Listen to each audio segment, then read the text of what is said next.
longsornya dulu tahun lalu.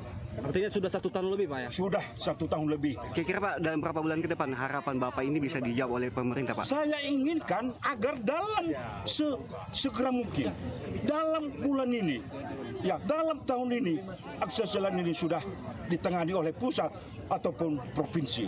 Karena sangat mendesak. Ya, sangat mendesak. Mungkin bapak-bapak dari Pers sudah tahu bagaimana kondisinya. Bupati Nias Barat Keno Kiwaru meminta pemerintah pusat memberikan perhatian atas buruknya kondisi jalan di Kepulauan Nias. Tuti Alawiyah Lubis melaporkan dari Kabupaten Nias. Pesantren Darul Putra Madinah didirikan di Nagori Bahapal, Kecamatan Bandar Haluan, Kabupaten Simalungun. Selain membagikan ilmu agama, pesantren juga mengajarkan ilmu agrobisnis. Peresmian dan peletakan batu pertama untuk ruang kelas baru berlangsung di pesantren Darul Putra Madinah di Nagori Bahapal, Kecamatan Bandar Haluan, Kabupaten Simalungun. Dalam cuaca hujan, proses peletakan batu dilangsungkan oleh Ketua Golkar Sumatera Utara Musa Rajeksyah, Bupati Simalungun Radia Pohsinaga, didampingi Ketua Yayasan Dharma Putra Rangkuti dan tokoh agama. Tak hanya belajar ilmu agama, para santri juga belajar bidang pertanian, sehingga santri nantinya diharapkan dapat menjadi usaha di bidang pertanian pembibitan. Kami ucapkan terima kasih memikirkan. Sudah selesai, yaitu peresmian pesantren Darul Putra Madinah, peresmian masjid sama Iya binti Sulaiman, dan peletakan batu pertama ruang kelas baru Yayasan Darul Putra Madinah. Jadi harapannya mudah-mudahan dengan diresmikan ini, mudah-mudahan santri tadi yang menyaksikan acara ini lebih semangat lagi, guru-guru dan ulama juga lebih semangat lagi, dan mudah-mudahan ke depannya sarana prasarana dan fasilitas penunjang lainnya lebih kita tingkatkan sehingga santri bisa belajar dan menghafal Quran. Cangkang kerang menjadi salah satu benda yang mudah ditemui di objek wisata pesisir pantai. Nah, bagi sebagian warga yang bermukim di tepian Pantai Pandan, Kota Sibolga, limbah cangkang kerang ini dijadikan souvenir dan kerajinan khas pesisir. Di sekitar Pantai Pandan, Kota Sibolga, puluhan lapak pedagang kerajinan limbah cangkang kerang dengan mudah ditemukan di pesisir pantai.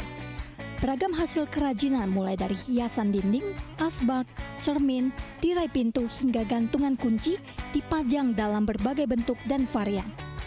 Salah seorang perajin souvenir, Abdullah, mengatakan telah menekuni pembuatan dan penjualan beragam kerajinan dari cangkang kerang maupun biota laut lainnya selama 10 tahun. Meski tinggal di pesisir Pantai Pandan, perajin mengakui ada saja bahan baku souvenir dan kerajinan yang tidak semuanya bisa didapat di sekitar pantai. Ada beberapa bahan baku yang harus didatangkan dari kota lain, seperti Padang Sidempuan dan Mandailing Natal. Harga gantungan kunci bervariasi, mulai 10 hingga 15 ribu rupiah. Sedangkan untuk pajangan lainnya yang berukuran lebih besar, antara 30 ribu hingga ratusan ribu rupiah. Tergantung tingkat kerumitan dan besar kecilnya kerajinan. Berapa lama? Sudah ada 10 tahun. 10 tahun ya. Nah, bagaimana penjualannya selama 10 tahun itu? Ya, penjualan begitulah. Kira-kira bisa makan, bisa biaya anak sekolah. Kali selagi ada pariwisata dah. Kira ada orang berkunjung. Hari-hari kalau rame hari-hari besar. Kalau hari-hari biasa kayak gini ya sekitar 1-2 mobil 3 mobil lah yang datangkan. Jadi enggak pala rame lah. Bagi Abdullah dan teman-temannya sesama perajin souvenir, kunjungan wisata pada hari libur dan akhir pekan merupakan waktu untuk berburu rupiah. Selain dijual di sekitar objek wisata Pantai Pandan, kerajinan berbahan cangkang kerang miliknya kerap dipesan untuk diperjualbelikan di kota lain seperti Medan dan Pekanbaru. Tuti Alawiyah Lubis melaporkan dari Kota Sibolga.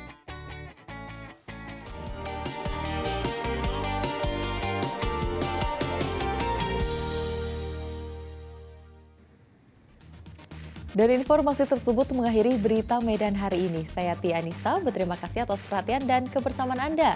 Selamat beraktivitas dan sampai jumpa.